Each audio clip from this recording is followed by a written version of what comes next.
2024 में ही इसे लागू किया जाए। बहुत बहुत धन्यवाद। श्रीमती प्रियंका चतुर्वेदी। मैडम, कितना समय है? उसी अनुसार बोलेंगे। 1 मिनट। 1 घंटा? 1 minute. 3 minute. Thank you so much chairperson. सबसे पहले मैं देश के पहले प्रधानमंत्री जवाहरलाल नेहरू जी की पंक्तियों से शुरू करना चाहूँगी। 75 साल बीत गए पर उनकी आवाज़ अभी भी गूंजती है, उनके शब्द अभी भी हमारे कानों में गूंजते हैं।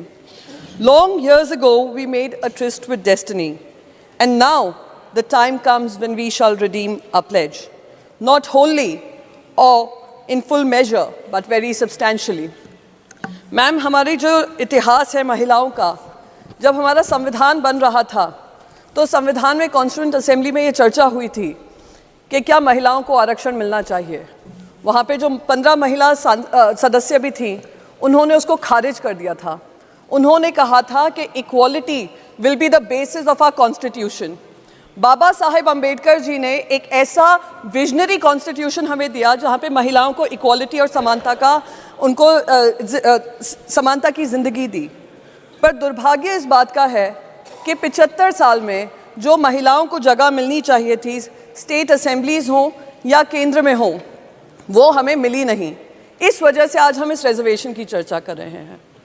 आज अगर हम रिजर्वेशन की बात करते हैं, ये लड़ाई हमारी जो शुरू हुई है, इतने सालों से ये लड़ाई लड़ रहे हैं, तो मैं तो ये एक ऐतिहासिक पल मानती हूँ कि मुझे इसमें शामिल होने का सौभाग्य प्राप्त हुआ और इस बिल का समर्थन हमारी पार्टी कर रही है। पर हमारे साथ 2 दिक्कतें हैं जो मैं आपके सामने साझा करना चाहती हूँ। सबसे पहले तो 9.5 साल बाद 2014 के मैनिफेस्टो में, 2019 के मैनिफेस्टो में वादा था कि महिलाओं को आरक्षण मिलेगा, पर वो आरक्षण को आते आते 9.5 साल लगे। जेपी नड्डा जी ने बहुत सारी बातें कही। उन्होंने कहा this is the only way we can give reservation. मैं कहूँगी with due respect to him, this is not the only way we can get representation and reservation. 2010 का बिल ले आइए। 2010 का बिल लागू होता अगले लोकसभा इलेक्शन से। आप 73rd और 74th अमेंडमेंट देख लीजिए, वो फ्यूचर डेट के नहीं थे, वो इमीडिएटली इम्प्लीमेंटेबल थे। पूरी दुनिया में कोई कानून ऐसा नहीं बना होगा जो आने वाले 7 साल बाद लागू होगा।